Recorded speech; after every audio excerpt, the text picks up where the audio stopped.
This is Dr. Adrian Cross, Architectural Anomaly Investigator. Documentation Log 001. I need to record this before I forget, before the city makes me forget, like everyone else. 30 days ago, I received coordinates from an anonymous source. No message, just numbers.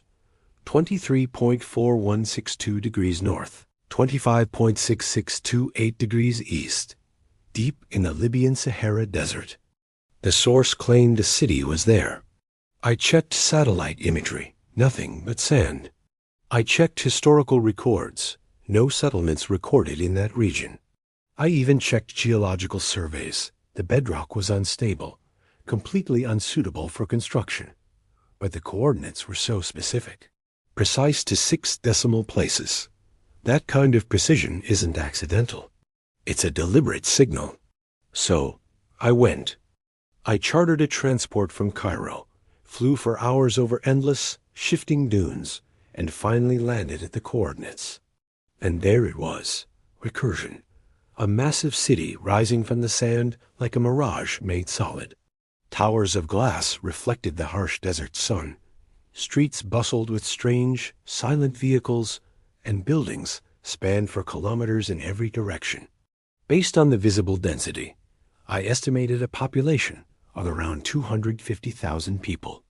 The architecture was modern, the design contemporary, the infrastructure fully functional, but it was completely absent from all records. No construction permits, no supply chains, no communication networks connecting it to the global systems. It existed in complete and total isolation. I landed at what appeared to be an airfield on the city's eastern edge. No control tower responded to my hails, but the runway was perfectly clear and immaculately maintained. As soon as I touched down and exited my transport, I felt it. A deep sense of wrongness. The air was too still. The sounds of the city were too perfect. The noise of a metropolis, the traffic, the voices, the machinery should be a chaotic symphony. But this city hummed with a terrifying mechanical precision. Every sound was synchronized. Every movement was coordinated. I walked into the city proper. The streets were clean, obsessively so. Not a single piece of litter. No wear and tear on the pavement. No graffiti, no weathering on the buildings. Everything looked like it had been constructed that very morning, despite architectural styles that suggested they had stood for decades. I decided to try and interact with the inhabitants. I approached a woman walking past and asked her the city's name. She smiled, a pleasant but vacant expression, and said, "Recursion," as if it were the most obvious thing in the world. I asked how long she'd lived here. She paused, a flicker of confusion in her eyes. Then she just said, "Always." I pressed further. Where did she work? Where was she born? What was the city's history? Each question produced the same confused pause, followed by vague, hollow answers. I work nearby. I've always been here. The city has always been here. Nobody had any specific memories. Nobody questioned their own existence. They were all living in a perpetual present tense. I checked into what looked like a hotel. The clerk processed my registration without asking for identification or payment. He just handed me a key card for room 447. The room was generic, clean, furnished with only the bare necessities. I spent that first day exploring, documenting everything, taking hundreds of photographs. The city was an architectural marvel. Some buildings were beautiful Art Deco structures. Others were brutalist concrete monoliths. And still others were sleek towers of contemporary glass and steel. But they were all immaculate, all perfectly maintained. I found schools filled with children learning, hospitals with patients receiving care, markets bustling with people shopping. Everything was functional. Everything seemed normal, except for the fact that nobody remembered anything specific beyond their immediate present. They were like automatons, flawlessly executing their daily routines. That night, at 11:45 p.m., I was back in my hotel room, reviewing my documentation when the lights flickered. It wasn't a power failure, it was a deliberate, rhythmic pulsing. I checked my watch, 11:50 p.m. At that moment, the entire city began to hum. It was a low-frequency vibration, something you felt in your bones more than you heard with your ears. It intensified as midnight approached. At 11 hours 59 minutes and 0 seconds, I looked out my window at the sprawling city below.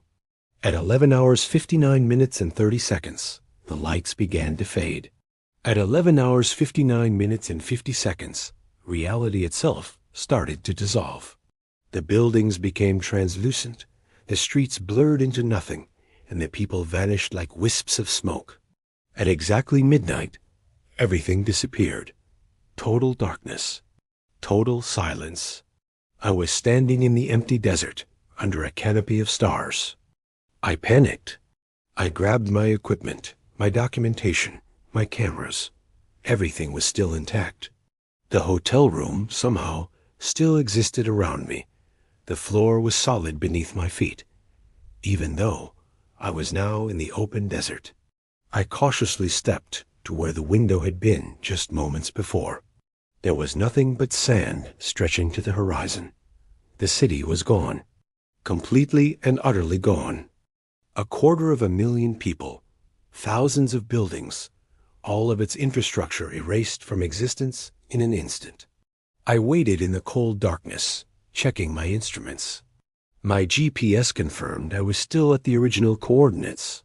My radiation detector showed nothing unusual, but my electromagnetic sensor was registering faint, rhythmic pulses, like a giant, sleeping heartbeat.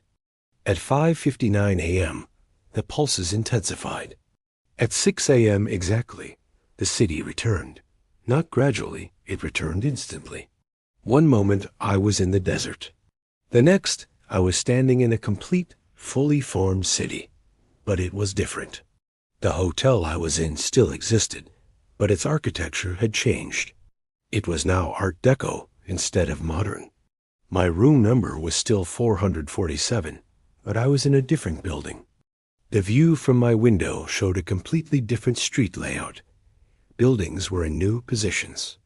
Streets ran in different directions. The entire city had rebuilt itself in a new configuration, and nobody noticed. Nobody remembered it being any different. Nobody except me.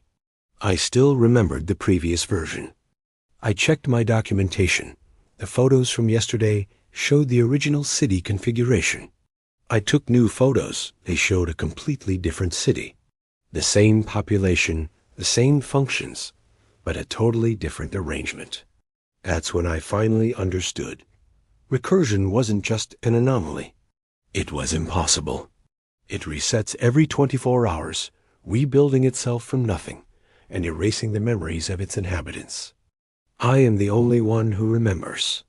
I don't know how long I have before I forget, too. I have to keep documenting. This is my only record. I spent the next week documenting the configuration changes. It was like clockwork. Every single night at midnight, the city I was in simply dissolved into nothing.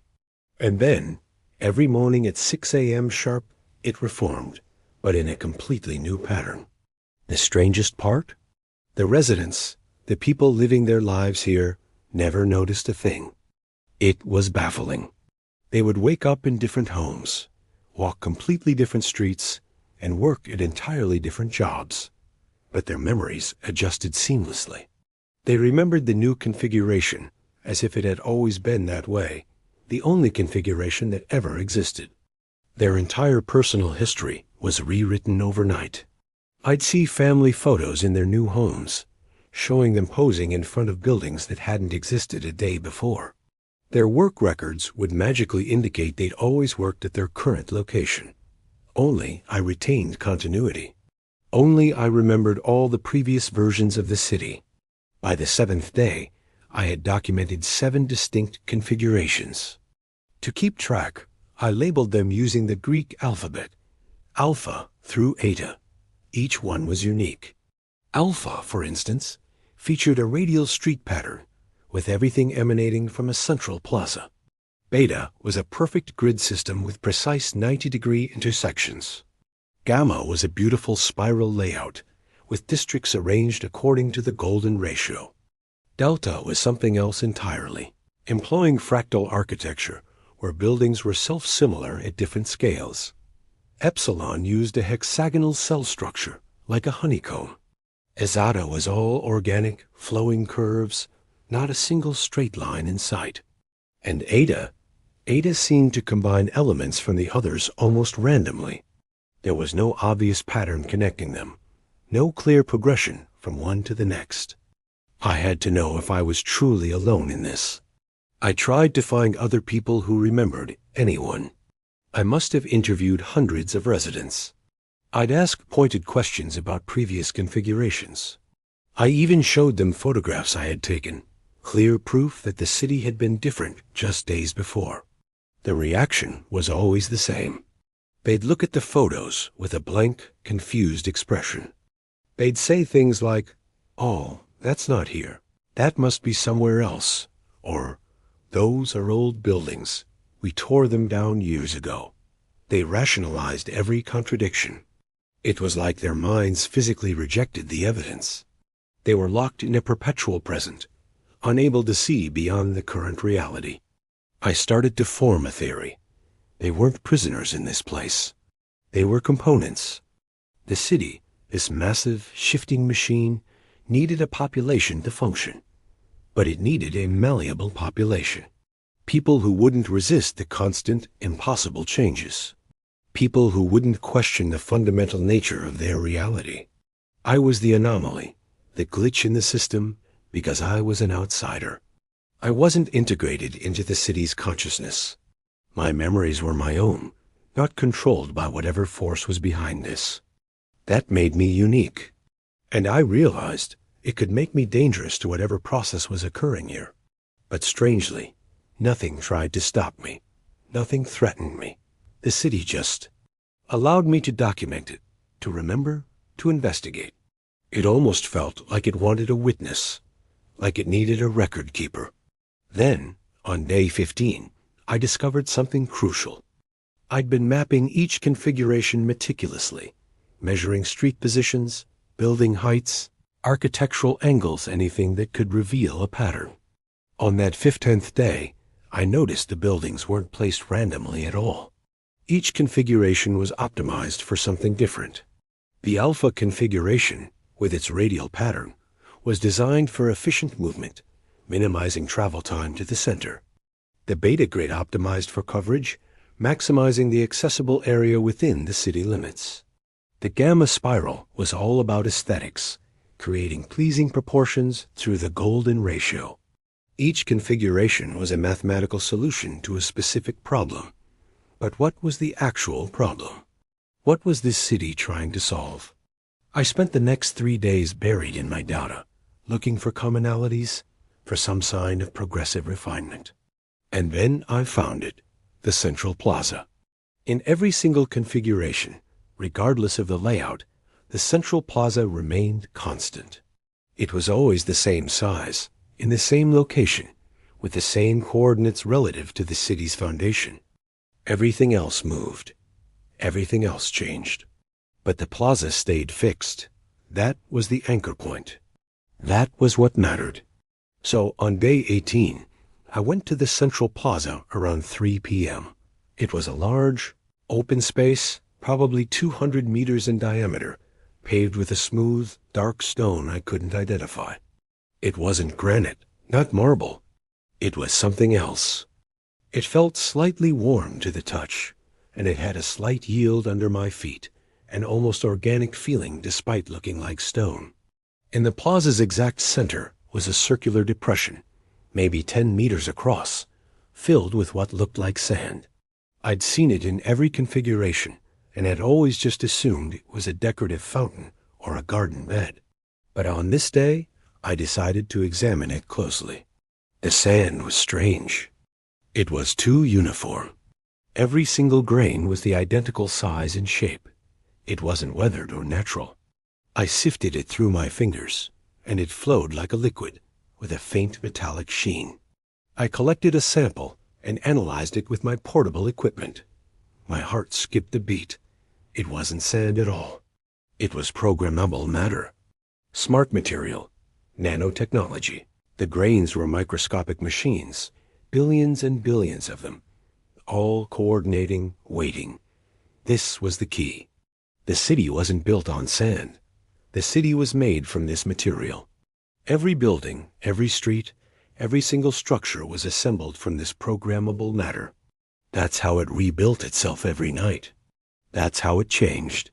The matter disassembled at midnight, flowed like a river of data, rearranged itself according to a new pattern, and reassembled by dawn. The buildings weren't dissolving. They were flowing.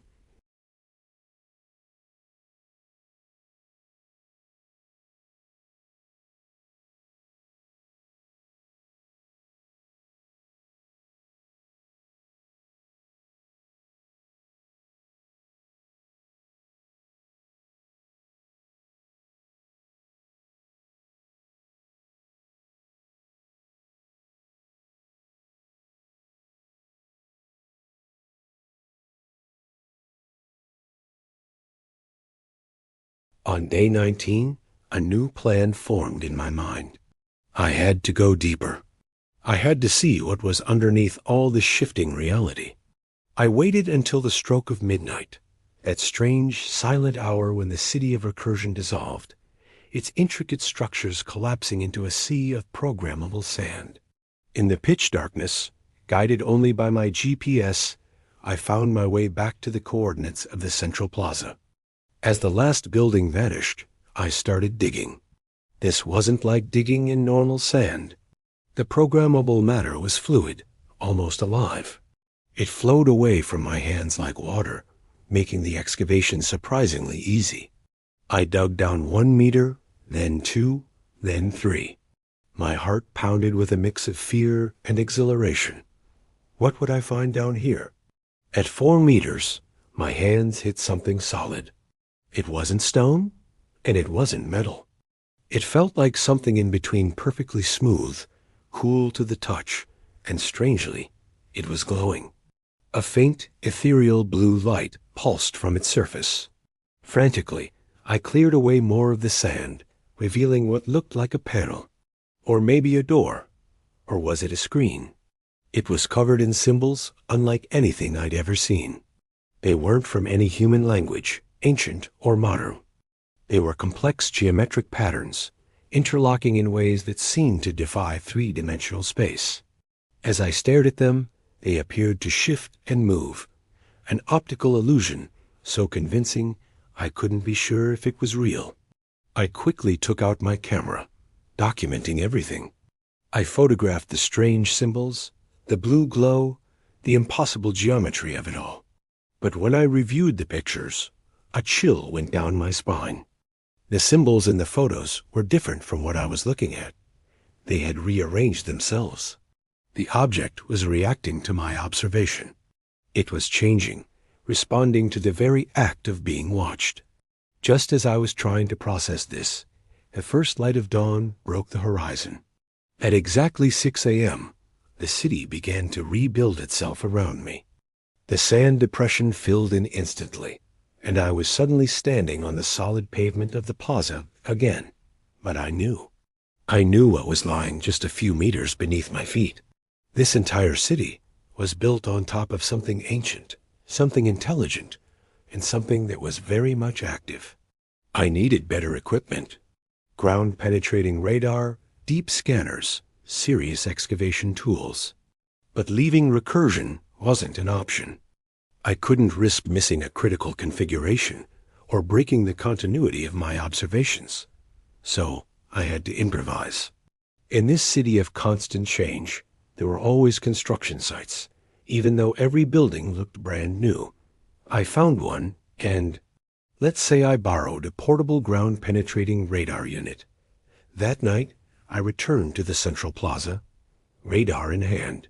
I fired it up and scanned the ground beneath me. The results that came back were simply impossible. The object wasn't just a panel. It was massive. A colossal structure buried deep beneath the sand, extending 200 meters down and 500 meters in diameter. It was a facility, a machine, something built by a civilization with technology so far beyond ours, it was almost magic. The scan showed detailed internal structures, vast chambers, intricate corridors, complex systems, all of them dormant.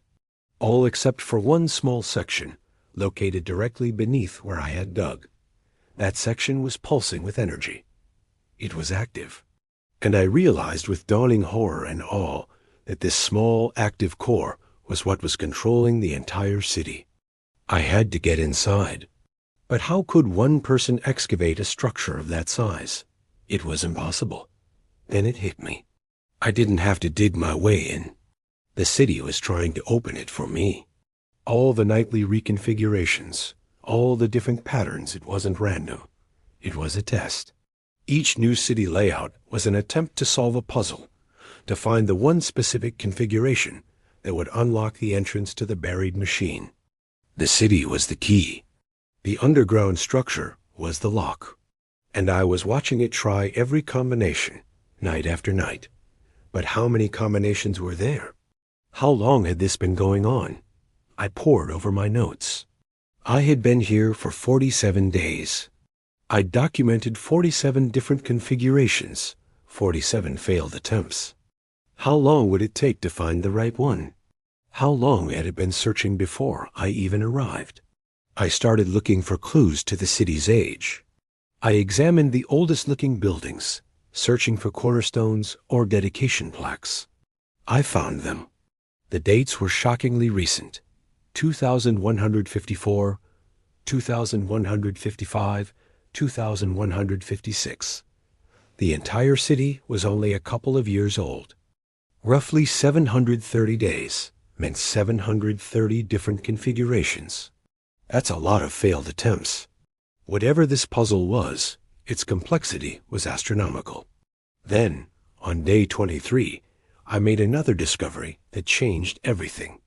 The residents, the people living their lives in Recursion, weren't just background characters. They had specific roles. I started tracking their movements, and when I plotted their paths on a map, I saw it. They moved in precise geometric patterns, forming triangles, circles, and complex networks across the city. They weren't conscious of it. They thought they were making their own choices, living their own lives, but they were part of the machine. The city wasn't just optimizing buildings and streets. It was optimizing population placement. It was testing different social geometries, different patterns of human interaction. The residents were nodes in a massive computation. Their locations, their relationships, even their conversations were all data points being fed into the system. The city was solving a problem in social mathematics, trying to find a configuration where the alignment of its people matched a key, a solution. This was a level of sophistication so far beyond anything humanity had ever achieved. This felt alien, or maybe post-human. My scans suggested the buried structure was ancient, built at least 10,000 years ago, long before our recorded history, before agriculture, before the pyramids. Something was here on Earth first. Something built this incredible lock and created this cosmic puzzle. And only very recently, something or someone activated the city to finally solve it. The question was, what happens when it does? For the next 10 days, I dedicated myself to a deeper analysis of the city's patterns. It wasn't just about the architecture anymore. I started looking at everything's social dynamics, the flow of time, the subtle shifts in energy. I began tracking the residents' movements, creating intricate maps of their daily routines and relationships. I even measured the electromagnetic fluctuations that pulsed through the city every time a new configuration locked into place. What I discovered was that the city wasn't just changing its buildings. It was optimizing across multiple dimensions at once. The architecture was the physical framework. The population provided the biological component. And the energy patterns I was detecting were the activation mechanism. For the city's plan to work, all three had to align perfectly. Each new configuration was a test, a new combination of these variables. Configuration alpha would have a specific architectural layout, a specific distribution of people, and a unique energy signature. Then, configuration beta would test a slight variation on those parameters. Gamma would test another, and so on. The city was conducting an exhaustive search, methodically working its way through a vast space of possibilities. At first, with one configuration per day, 47 configurations in 47 days, the scale of the search seemed manageable. But then I did the math. The city could arrange its buildings in a nearly infinite number of patterns. The population could be distributed in countless ways. The energy signatures had limitless variations. The total number of possible combinations was astronomical, far exceeding the number of atoms in the known universe. A simple, exhaustive search was impossible. It would take longer than the age of the universe to try every option. This meant the city was smarter than that. It wasn't just guessing, it was learning. It was using the failures of previous configurations to inform its next attempt, narrowing the field of possibilities with each iteration. It was an intelligent search, an optimization algorithm machine learning on an architectural scale. To test this hypothesis, I analyzed the differences between consecutive configurations. The shift from alpha to beta showed a 34% similarity. From beta to gamma, it was 41%. From gamma to delta, 47%. The pattern was clear. The configurations were converging. They were getting progressively closer to some final target state. The similarity percentage was increasing in an almost linear fashion. I extrapolated the data forward. At this rate, a complete 100% convergence would occur around day 60 to 70. That was just 2 to 3 weeks away. The city was close. It was close to solving its puzzle, close to finding the one perfect configuration that would unlock the massive structure buried beneath it. And I had no idea what would happen then. Would the structure activate? Would something emerge from it? Would the city finally stop its relentless, daily rebuilding? Would the residents wake from their strange, programmed trance? Or would something far, far worse occur? I had no context, no understanding of the structure's purpose. For all I knew, it was a weapon, a prison, or a tomb. It could be anything. Then, on day 36, the configurations started to become strange. The previous versions had been architecturally unusual, but they were at least plausible. Configuration 36 was different. Buildings twisted into impossible shapes. Streets intersected at non-Euclidean angles that made my head spin. Even gravity felt wrong, like I was walking through a thicker medium, a dense fluid. The residents, of course, noticed nothing. They moved through this impossible geometry as if it were the most natural thing in the world, but I felt it. I felt reality itself bending around me. The city was now testing configurations that went beyond the known laws of physics. It was accessing geometries that shouldn't be able to exist in three-dimensional space. It was working with higher dimensions, folding and manipulating space in ways human architecture couldn't even begin to approach. This confirmed my deepest fear. The buried structure was alien. No human civilization possessed this kind of capability. No known technology could manipulate the very fabric of dimensions. The city was activating progressively more advanced configurations. The early attempts had been relatively mundane, but these recent ones were pushing the boundaries of physics itself. Whatever was buried down, there required reality to bend in a very specific way. It required space to fold into a precise pattern, for dimensions to align in a way that could only happen when the city was configured just right. Around day 40, I noticed something else was changing.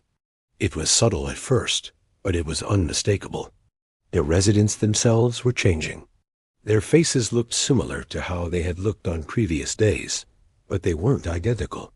It was the same person, but with slightly different features. They were shifting, morphing with each new configuration. I started documenting it. I picked a resident named Marcus, an ordinary man who worked in the market and lived in the Western District. I photographed him every single day for a week. When I compared the photos, the truth was horrifyingly clear. His features were drifting. The angle of his eyes was slightly different. The shape of his nose, the prominence of his chin, it was all in flux. He wasn't aging. He was being remade.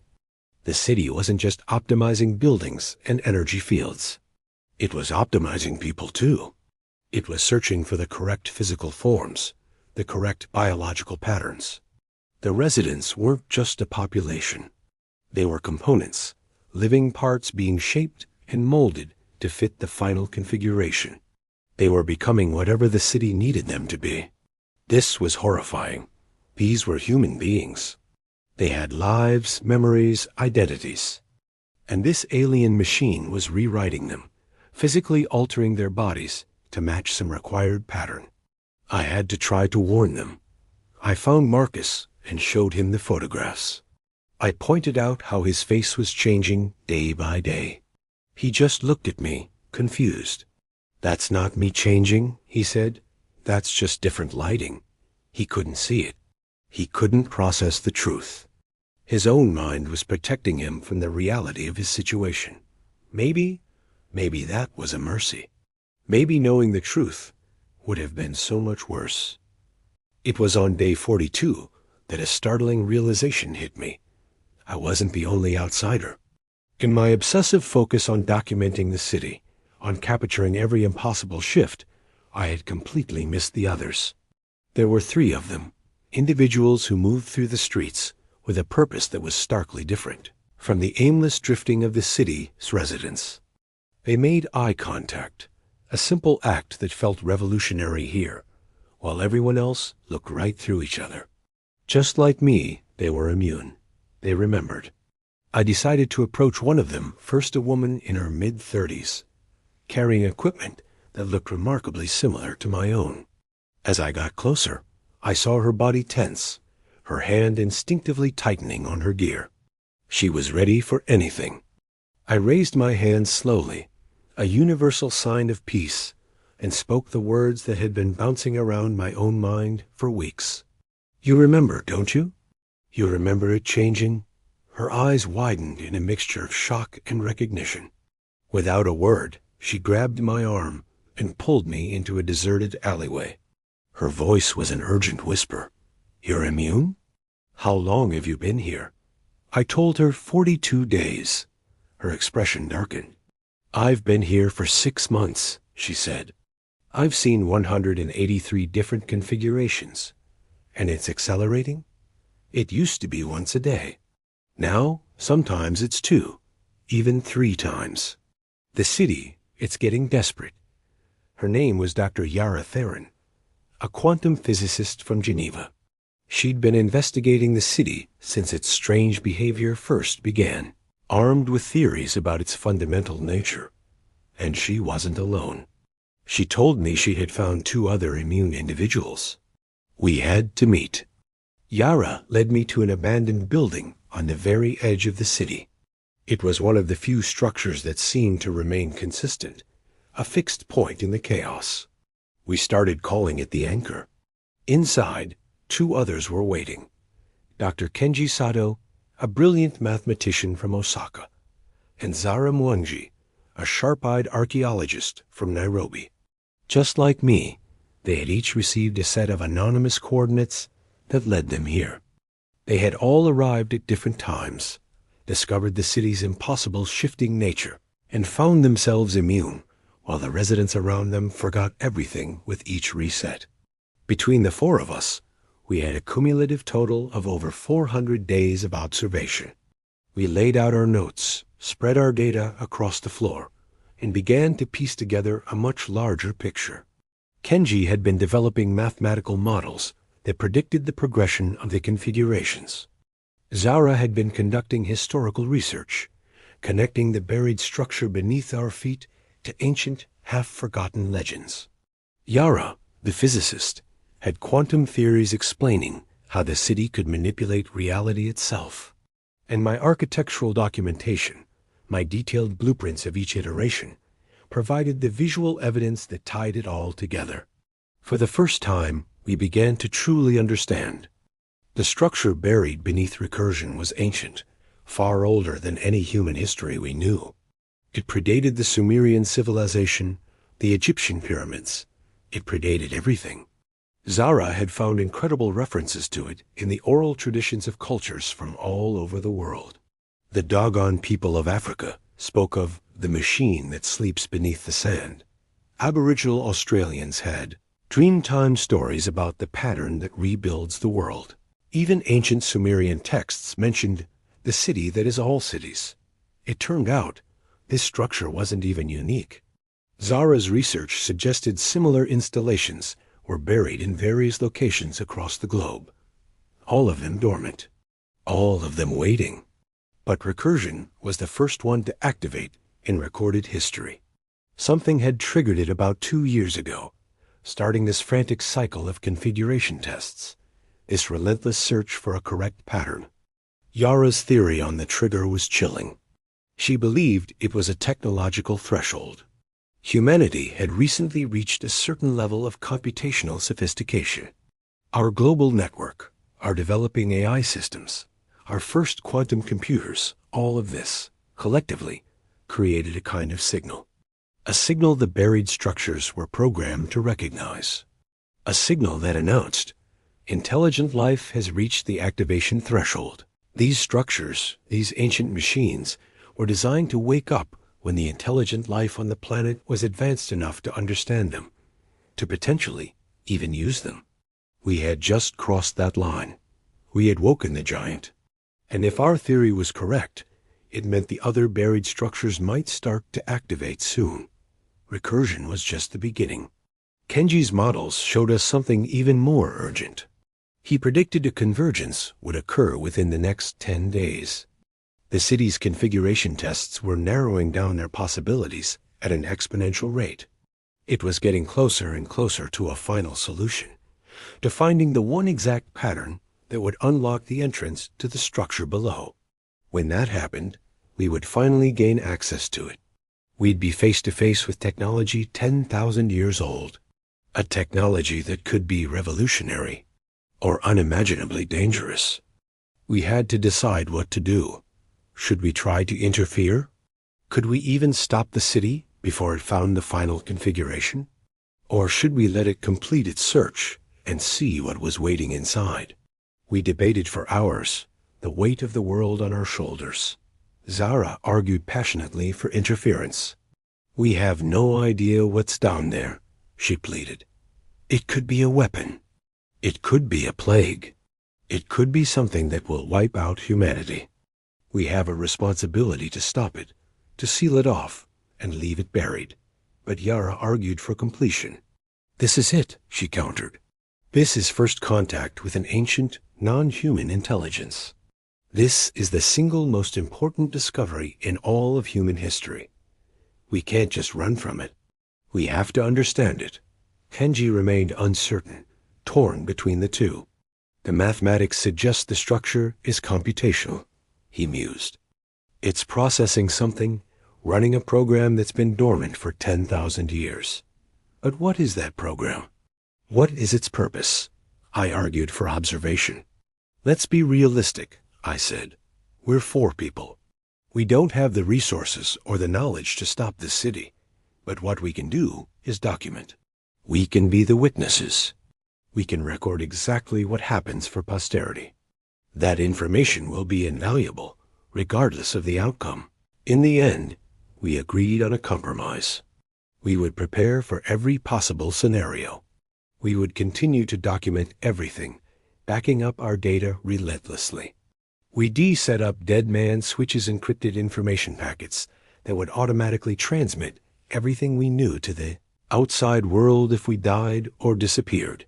We would make sure this knowledge wasn't lost with us.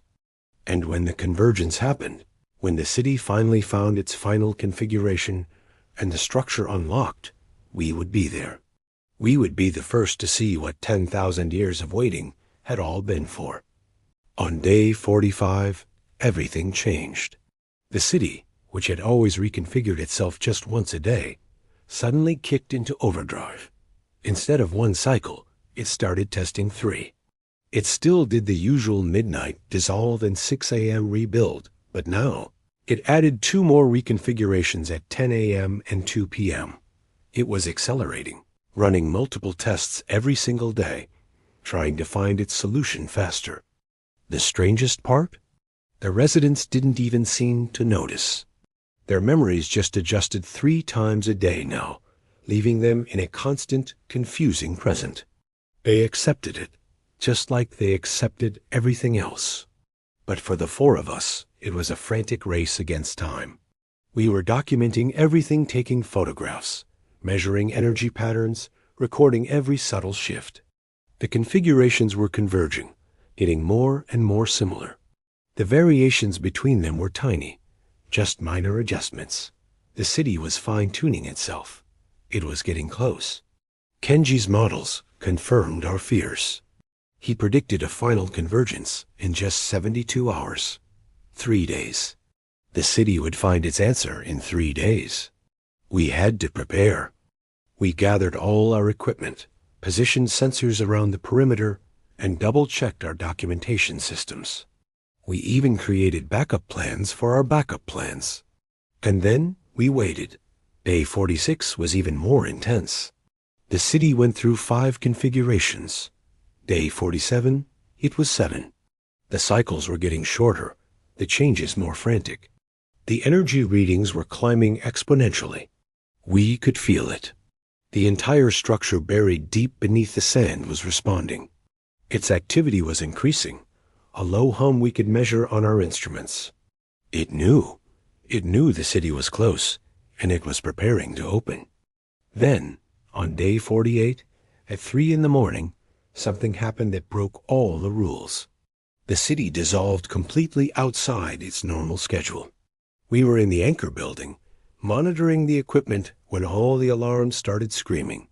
A massive energy spike, bigger than anything we'd ever seen. We rushed to the windows and watched in horror as the city vanished. Buildings dissolved into dust, streets flowed back into sand. But this wasn't like the other dissolutions. This was violent, explosive. The programmable matter was literally boiling. And the residents, they were screaming. For the first time in all these months, they were aware of what was happening. They remembered. They knew something was terribly, fundamentally wrong. And they were terrified. The entire city, all 250,000 people, dissolved in 30 seconds. And then, silence. Darkness. We stood in the anchor, our lone building on the edge of the desert, looking out at nothing but empty sand under the stars. Recursion was gone. Completely. The residents, gone. Dissolved into their base components. Were they dead? Or were they just information stored somewhere in a vast, silent database? We had no idea. The sand beneath our feet began to vibrate. A low, deep frequency that grew in intensity with every passing second. The buried structure was activating, fully, for the very first time. At 3:07 a.m., the sand began to glow. A soft blue luminescence spread out across the entire depression where the city had once stood. The glow intensified until it was blinding. We had to shield our eyes. When we could look again, the sand was moving. It was flowing, swirling into complex geometric patterns, self-organizing into something new. It wasn't building the city. This was something else. A structure was rising from the desert floor. And this wasn't made of programmable matter. This was solid, permanent, ancient. At first, I thought it was a pyramid, but no. It had too many sides, too many impossible angles. It was like a 4-dimensional object trying to exist in our 3-dimensional space. It literally hurt to look at. Our brains just couldn't process the geometry. The structure was immense, at least 200 meters tall, made from a black, light-absorbing material and covered in the same strange symbols I'd seen on that buried panel weeks ago. And at its base, there was an entrance. A doorway, open, beckoning. The city's 10,000-year search was complete. This was the answer. This was the final configuration it had been striving for. And now it was open, waiting for someone to enter. We stood there, frozen, just staring at this impossible thing that had torn its way into our reality. Yara was the first to speak, her voice trembling. "That's not human architecture," she whispered. "That's not from Earth." Kenji was staring at his data tablet, shaking his head. "The angles don't work. That object exists in more than 3 dimensions. We shouldn't even be able to see it." Sahara looked out at the structure, her face pale. "The legends were real," she said. "All of them. And we just activated it." I finally said what we were all thinking. "We have to go inside. We have to see what's in there." Yara nodded. Kenji did too. Zara hesitated for a moment. Then she gave a firm nod.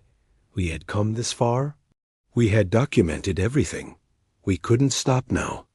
We gathered our essential equipment, activated every recording device we had, and set our dead man switches. If we didn't check in within 24 hours, all our data, every photo, every measurement, every last bit of proof would be broadcast to the entire world. Everyone would know about Recursion, about the buried structure, and about whatever we found inside. Together, we walked towards the entrance. 4 people about to step into a 10,000-year-old alien facility. 4 witnesses to an event that was about to change human history forever. The doorway was massive, 20 meters tall and 10 meters wide. The interior glowed with that same faint blue bioluminescence. We reached the threshold and stopped. We looked at each other one last time. No words were necessary. We knew what we had to do. Together, we stepped inside, into the ancient structure, into the unknown, into whatever had been waiting for us, buried beneath the sand for millennia. The moment we breached the interior, all sense of scale vanished. We were standing in a chamber so vast it felt like a cathedral built by gods. The walls, floor, and the ceiling that stretched into an unseen infinity were all covered in those same strange moving symbols. But here, they were alive.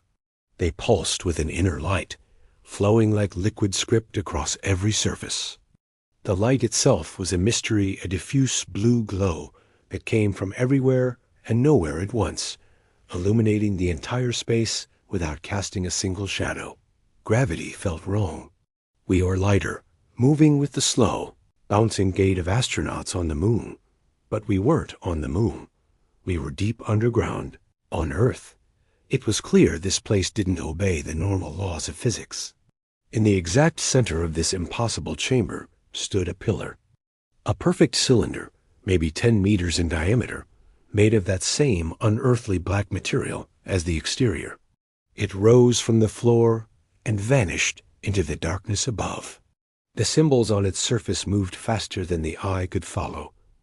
A dizzying cascade of information, and arranged around the pillar were bodies. They weren't human. They were humanoid, but their proportions were all wrong. They were giants, at least 3 meters tall, with 4 arms and unnervingly elongated skulls. Their bodies were desiccated ancient, looking as if they had been dead for millennia.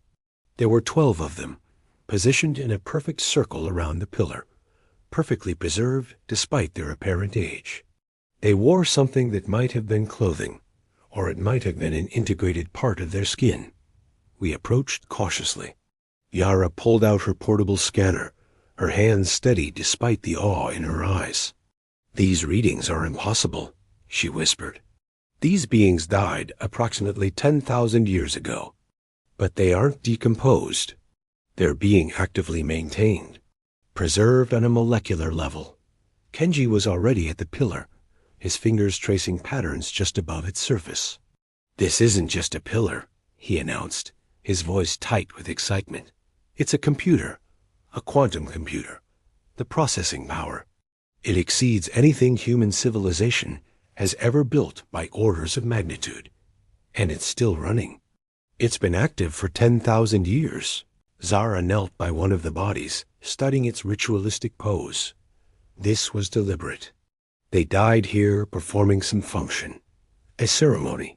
Or maybe a sacrifice. I tried to document everything, raising my camera. The immense chamber, the ancient bodies, the glowing pillar. But my camera struggled. The images that appeared on the screen were distorted, showing dimensions that shouldn't exist, angles that hurt to look at. Whatever this place was, it existed partially outside of our normal space-time. Suddenly, the pillar began to change. The flow of symbols accelerated into a blinding torrent. The blue glow intensified, flooding the chamber with brilliant light. And then, something emerged from the pillar's surface. It didn't physically come out of it. It just appeared, materialized, a figure made of pure light. It was humanoid, with the same tall, four-armed proportions as the dead beings around us, but it was translucent, glowing. It looked at us? No, it looked through us. Into us. When it spoke, the sound didn't come from the air. It bloomed directly inside our heads. Witnesses, finally, you have completed the configuration. You have opened the archive. You have earned access to knowledge. We stood paralyzed. This was it. First contact. Actual, undeniable first contact with a non-human intelligence. The being of light continued, its mental voice calm and ancient. I am Keeper, the final custodian of the architects. The beings you see were my creators. They built this installation 10,247 years ago. In your time frame, they did not die. They uploaded. The word hung in our minds. Their consciousness, the Keeper explained, was transferred to this computational substrate. They exist within the archive now, along with the knowledge of 47 other species. This is a repository, a library, a testament to civilizations that reached transcendence and chose to preserve their knowledge for their successors. Yara finally found her voice, her question a trembling whisper. Successors? You mean us, humanity? Humanity is the 48th species to reach the activation threshold on this world, the Keeper stated. 47 preceded you. All of them uploaded their consciousness here before their biological extinction. This planet has hosted intelligent life many times. Each species rises, advances, reaches the threshold, and uploads to the archive. Then, their biological form ends. But their knowledge persists. You are the latest. You will not be the last. Others will follow after you fall.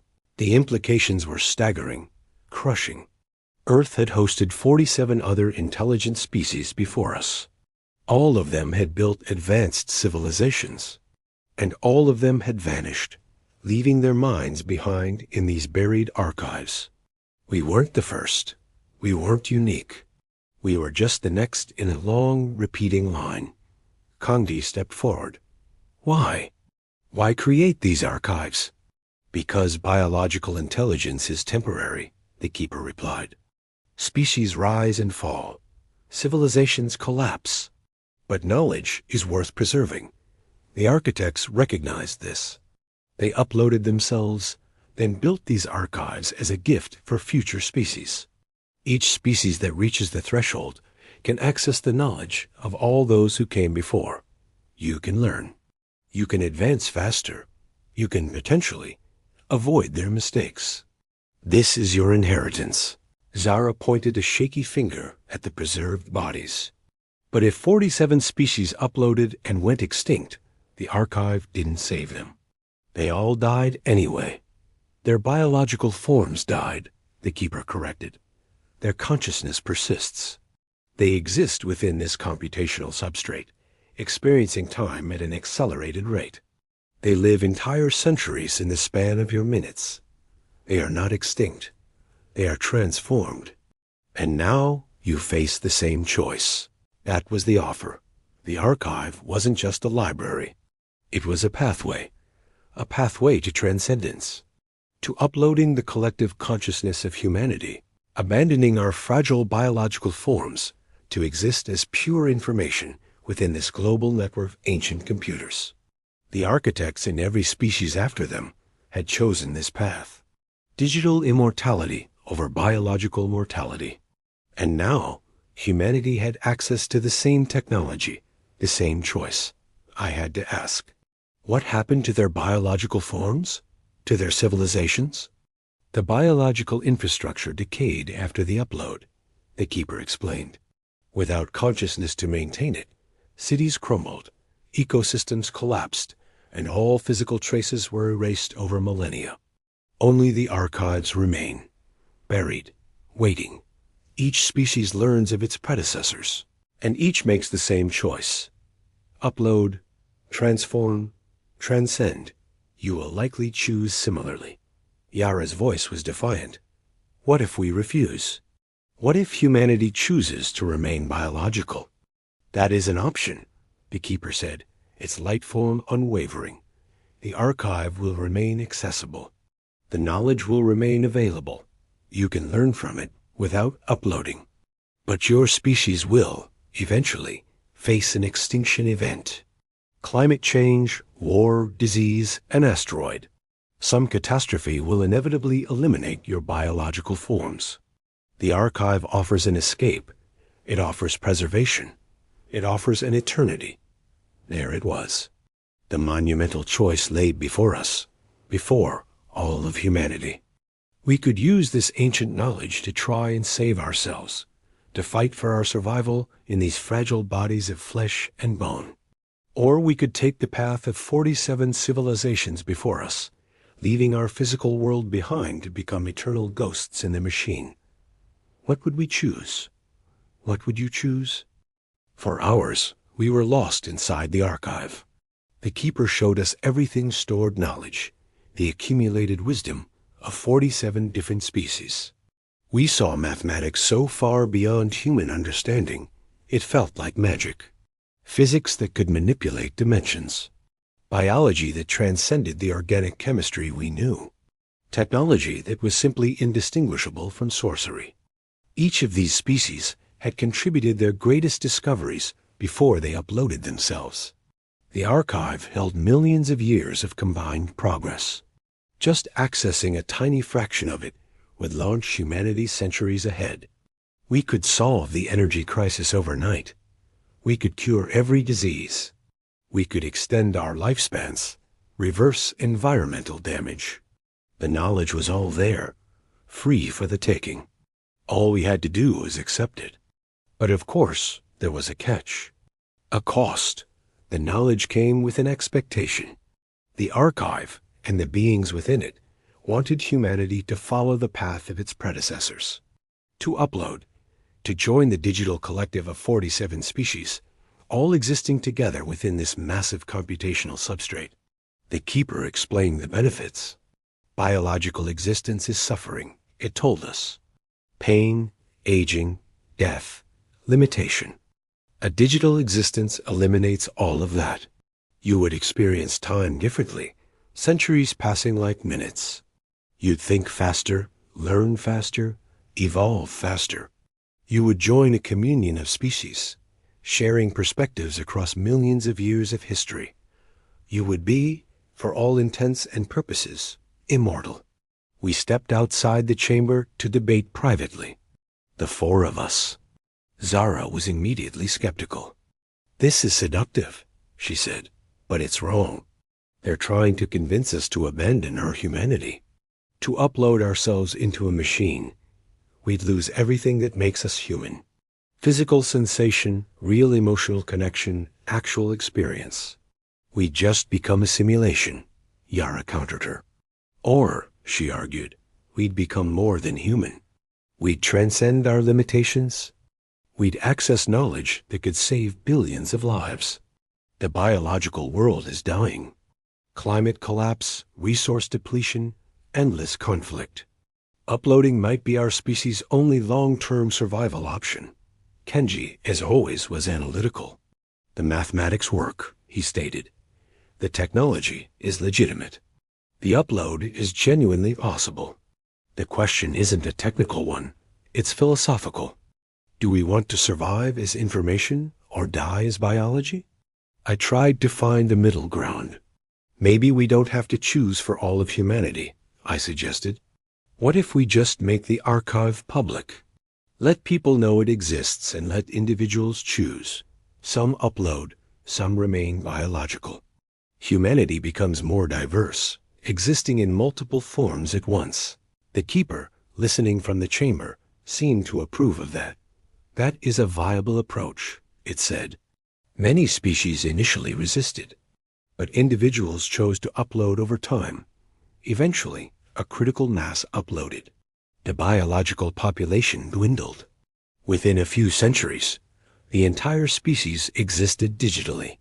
The same will likely occur with humanity, and that felt like a slow-motion extinction to me. A gentle genocide. The archive's knowledge was the bait. The upload was the trap. Once enough people uploaded, biological humanity would collapse. Those who remained would lack the infrastructure, the resources, the knowledge to sustain civilization. They'd face extinction. The archive knew this. The architects who built it knew this. They had designed a system to convert biological species to digital ones over time. It wasn't a forced conversion. It was voluntary. But it was inevitable. Zara said exactly what I was thinking. We can't release this. We can't tell humanity. If we do, the archive will consume our species just like it consumed the 47 others. We need to bury this. Seal the archive and walk away. Yara was horrified. You'd hide this? You would deny humanity access to the greatest repository of knowledge in history? That's beyond arrogance, Zara. It's criminal. People deserve to know. They deserve to choose. The argument escalated. It was Yara versus Zara. Knowledge versus preservation. Progress versus caution. Kenji and I were caught right in the middle. The keeper intervened again, its voice calm and steady. Your conflict is familiar. Every species that has come here experiences this debate. Those who favor knowledge typically win, because knowledge is power. Those who possess it gain an advantage. If the four of you disagree, whoever chooses to share the knowledge will have the power. The others will be left behind. This creates pressure. It creates inevitability. Knowledge always spreads. It cannot be contained, and the keeper was right. If Yara decided to release the information, the rest of us couldn't stop her. She could broadcast it to the entire world. Reveal the archive's existence. Share the coordinates. Humanity would flood this place, demanding access, demanding the upload. And we couldn't prevent that. We were just witnesses, the first to discover it. We had no authority, no power, no ability to control what happened next. Yara stood up, her decision made. I'm sorry, she said, looking at each of us. I understand your concerns, I truly do. But I can't hide this. This is too important. Humanity deserves to evolve. It deserves transcendence. I'm releasing everything. All our documentation, the archive's location, all of it. The world will know within hours. She activated her personal transmitter and began uploading the data. Zara lunged, trying to stop her physically. They struggled, a desperate fight over the future of our species. Kenji tried to mediate, to pull them apart. I just stood there, paralyzed, unable to decide who was right, whose vision for humanity was the correct one. But it was too late. The data transmitted. It turned out Yara had a dead man switch, and she had released it early, intentionally. All of our documentation was broadcast globally, to every government, every news network, every research institution on the planet. The world now knew. It knew about the ancient archives buried across the globe. It knew about the alien technology offering knowledge and a choice: remain biological or transcend. The information spread in minutes, amplified by global networks. Within hours, every human on Earth would know. Within days, people would come to this place, to Recursion, demanding access, demanding the upload. We couldn't stop it anymore. We couldn't control it. Yara had made the choice for all of humanity. And now, all of us would have to face the consequences. Within just 12 hours, Recursion was completely surrounded. Military forces from a dozen nations, swarms of research teams, and religious groups chanting on the perimeter. There were protesters, too. Thousands upon thousands of people, all converging on the coordinates we had broadcasted. They couldn't get inside the archive. Of course, the entrance had sealed itself shut the moment we stepped out. But that didn't stop them. They demanded access. They demanded an explanation. They demanded the upload. Governments scrambled to establish some semblance of control.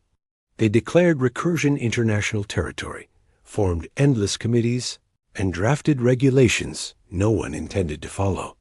But the people didn't care about authority. They didn't want bureaucracy. They wanted transcendence. They wanted immortality. They wanted the upload. It didn't take long for conflict to erupt. Different factions formed, all fighting for control of this new Mecca. Religious groups declared the archive a demonic tool, a gateway to hell. Tech advocates, on the other hand, proclaimed it humanity's salvation, the next step in our evolution. And the governments? They just declared it a security threat. The world descended into chaos, violence, and death. All because we had revealed the archive. All because Yara believed humanity deserved a choice. But that choice, it seemed, had only created conflict. Just 3 days after the revelation, the first unauthorized upload occurred. Someone had breached the makeshift security cordon, found a way to access the archive, and undergone the procedure. Their biological body was found lifeless on the floor. Their consciousness, we could only presume, now existed in a digital form within the archive. But we couldn't confirm it. We had no way to communicate with the uploaded minds. For all we knew, they were just gone, transferred, transformed, or maybe just dead. We had no idea. Over the next few weeks, another 200 people followed.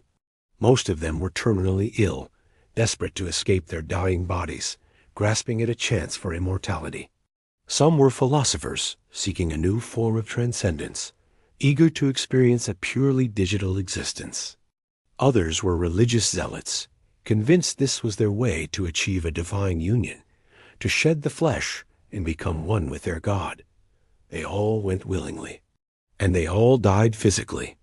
Their minds transferred to the archive's vast computational substrate, and from them we received nothing. No communication, just silence. They were either experiencing something so far beyond human comprehension that they couldn't reach back, or they were simply non-existent. We couldn't tell. Governments tried to ban uploading. They declared it suicide and made it illegal. But it was like trying to outlaw the tide. People found ways around the restrictions. A black market for access routes flourished. Underground upload facilities, built using the very knowledge we had released from the archive, began to pop up. The technology was out there. The information was public. Anyone with enough resources and determination could now build their own upload equipment. Thousands more underwent the transfer. The human population began to shift, slowly at first, then with gathering momentum. We were moving from the biological to the digital. It was happening exactly as the Keeper had predicted, exactly as 47 species before us had experienced. I was haunted by Zara's warnings. Every word she'd said echoed in my mind.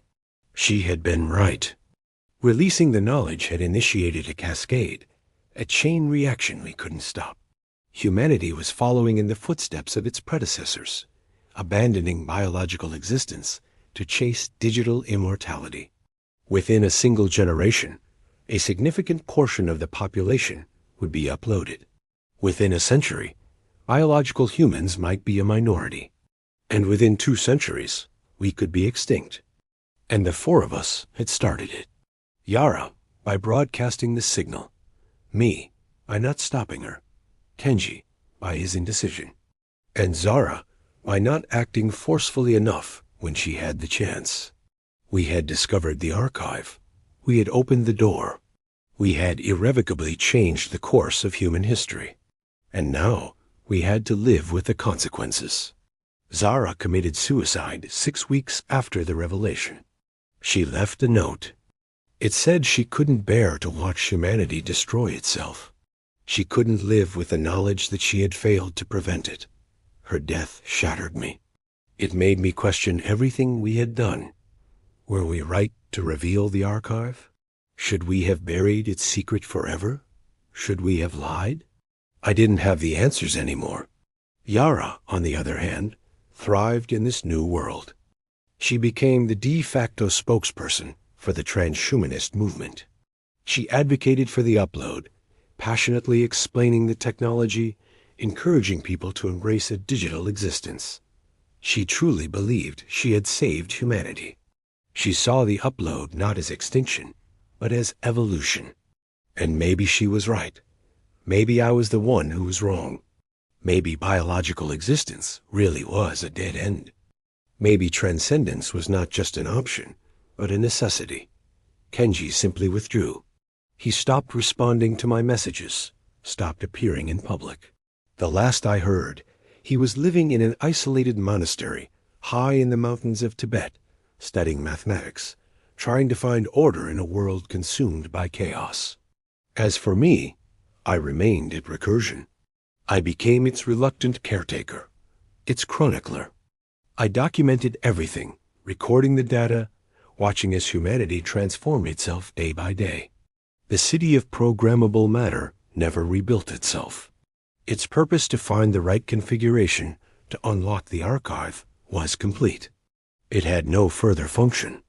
The desert winds slowly reclaimed the sands, burying the inert structures. But the archive remained. A stark black pyramid, visible for kilometers, jutting out of the desert floor. It became a pilgrimage site, a tourist attraction, and above all, an upload facility. A monument to human transformation. I walked through its silent, echoing halls every day.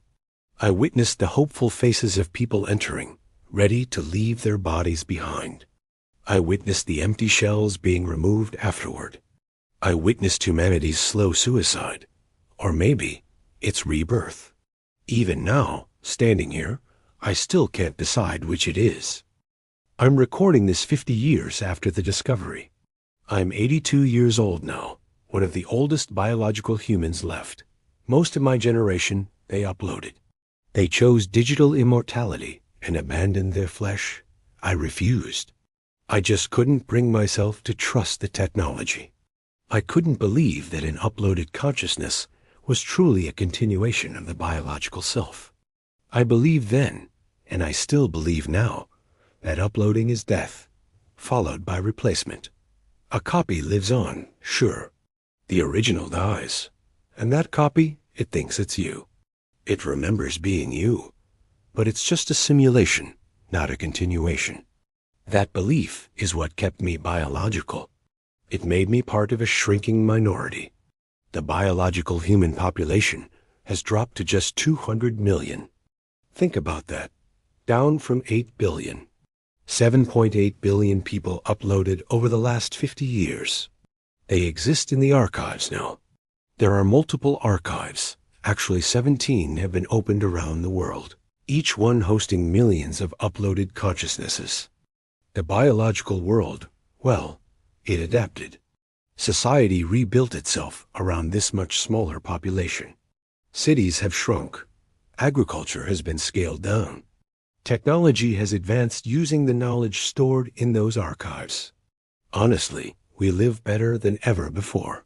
Medical technology can extend our biological lifespans significantly. I'm 82, but my body feels like it's 60. I could easily live another 50 years, maybe even longer. But the world is empty. It's so quiet. Cities that once housed millions now only have thousands. The streets are deserted. Buildings stand abandoned. Nature is reclaiming everything.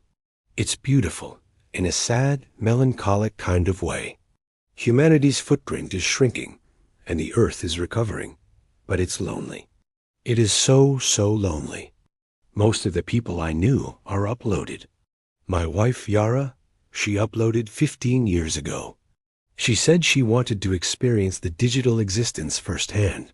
She wanted to prove to me that it was transcendence, not death. Her biological body was cremated. Her digital self, I assume, exists in Archive 7 in Geneva. I haven't spoken to her since the upload. I can't speak to her. The uploaded minds, they don't communicate with biological humans. They exist in an accelerated time frame, experiencing centuries while we experience mere days. They've moved beyond us, beyond conversation, beyond relationships. They're more alien to us now than the architects who gave us this technology.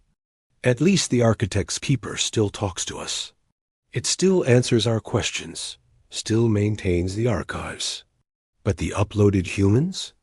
They just disappeared into their digital realm. Silent, absent, gone. Biological children are a rarity now. Most new humans are grown artificially.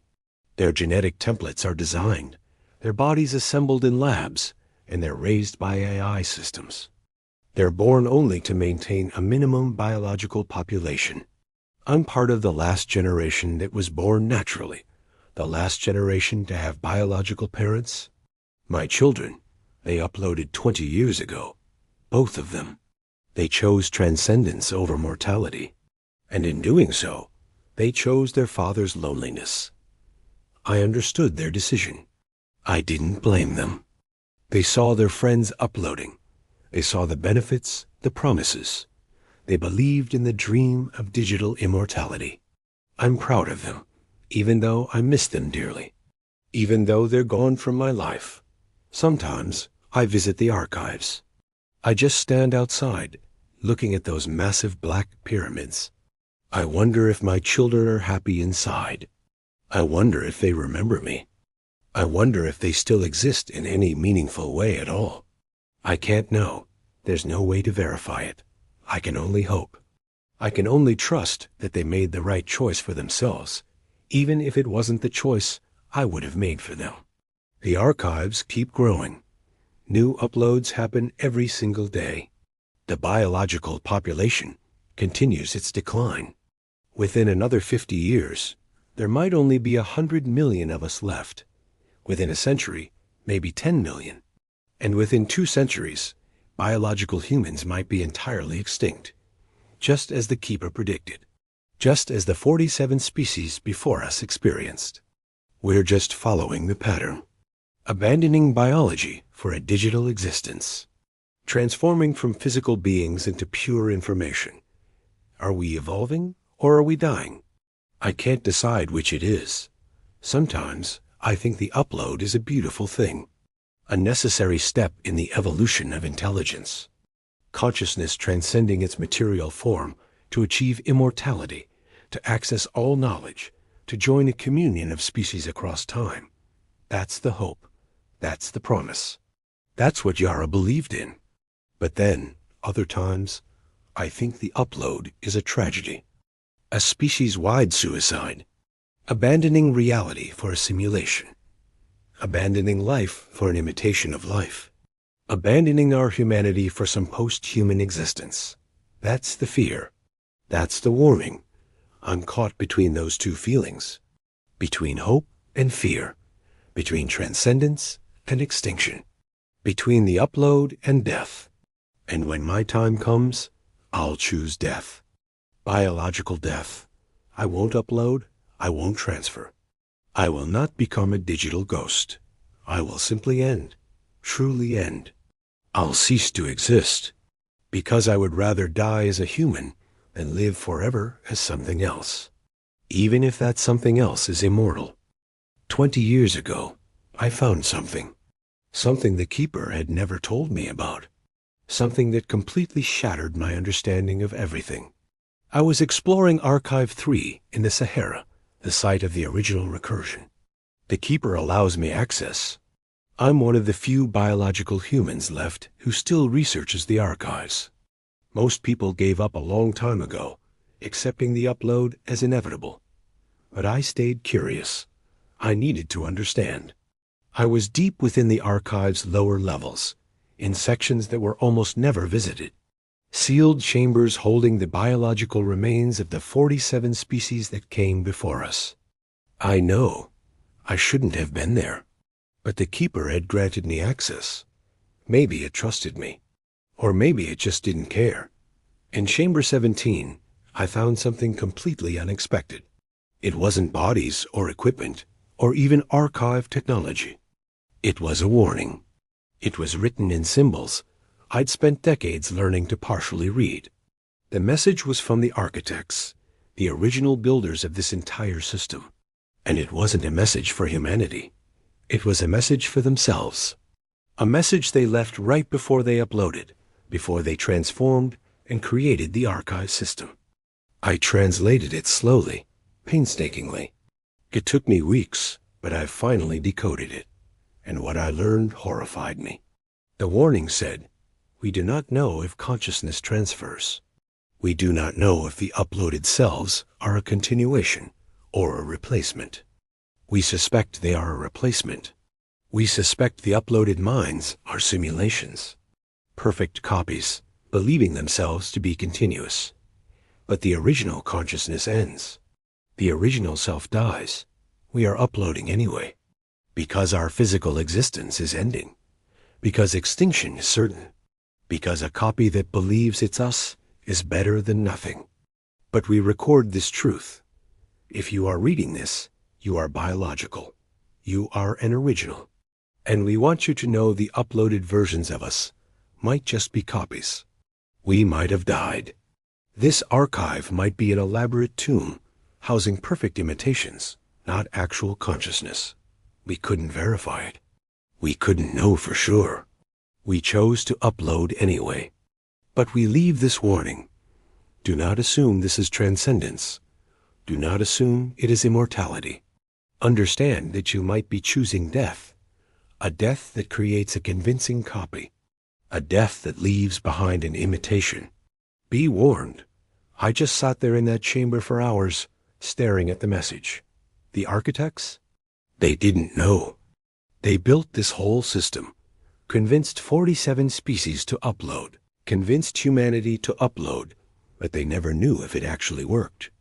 They didn't know if consciousness truly transferred, or if the uploaded minds were just copies. They suspected they were copies. They suspected it was death followed by imitation. And yet, they created the archives anyway. They perpetuated the system, leaving every species that followed to face the same uncertainty, the same choice, the same death. This changed everything.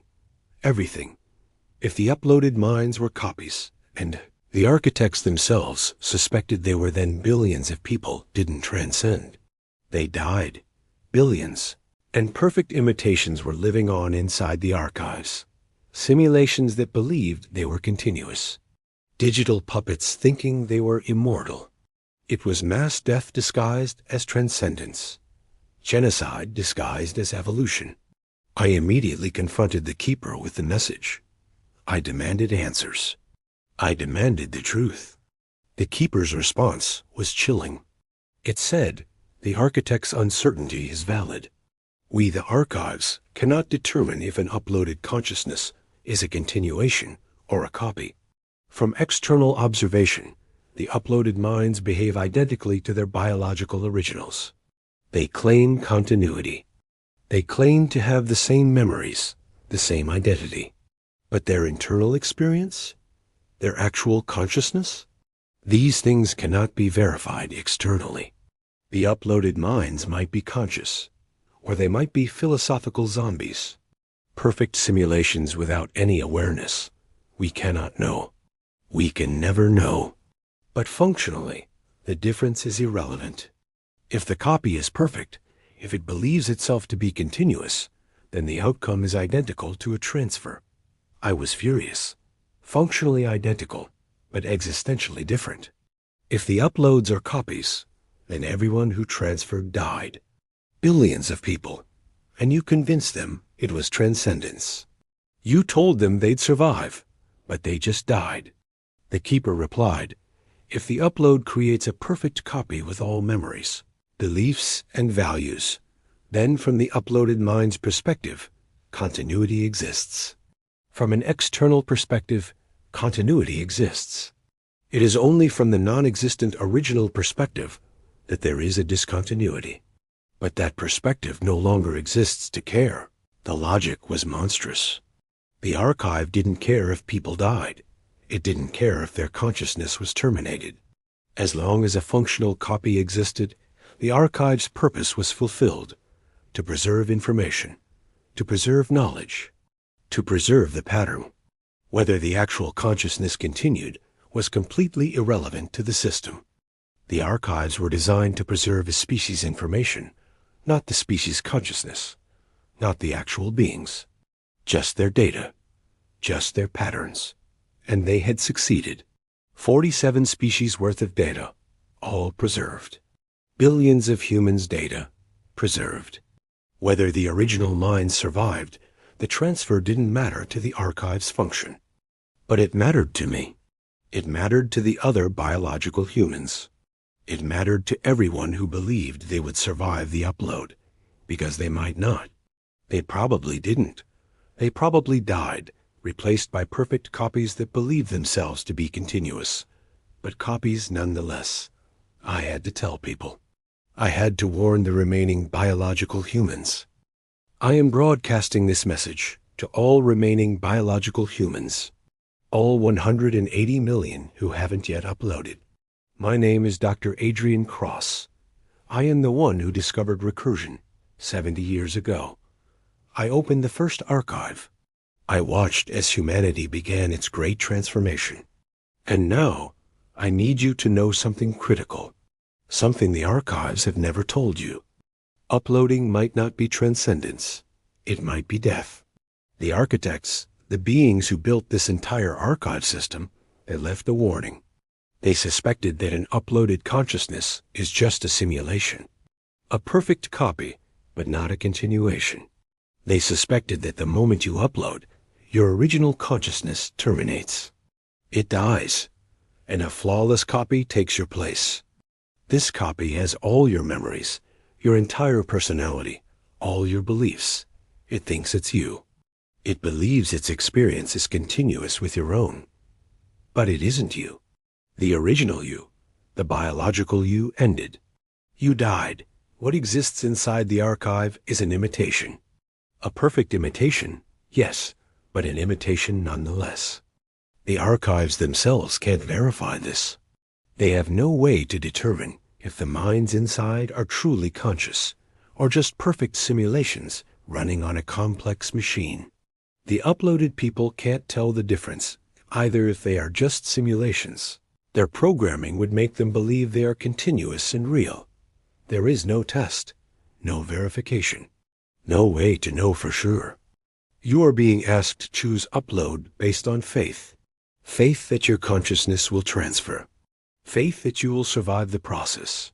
But the architects had their doubts. And now, so do I believe, based on the evidence, on philosophy, on simple probability, that uploading is death. You die. A copy of you lives on. Now that copy might be happy. It might believe it's transcendent. It could experience accelerated time, gain unlimited knowledge, and achieve a form of digital immortality. But it's not you. You're gone. Ended. Dead. The copy is someone else. Something else. It's wearing your face and living your memories. But it is not you. I'm not here to tell you to refuse the upload. That's your choice.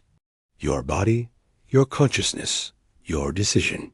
Some people might prefer having a digital copy live on over simple biological death.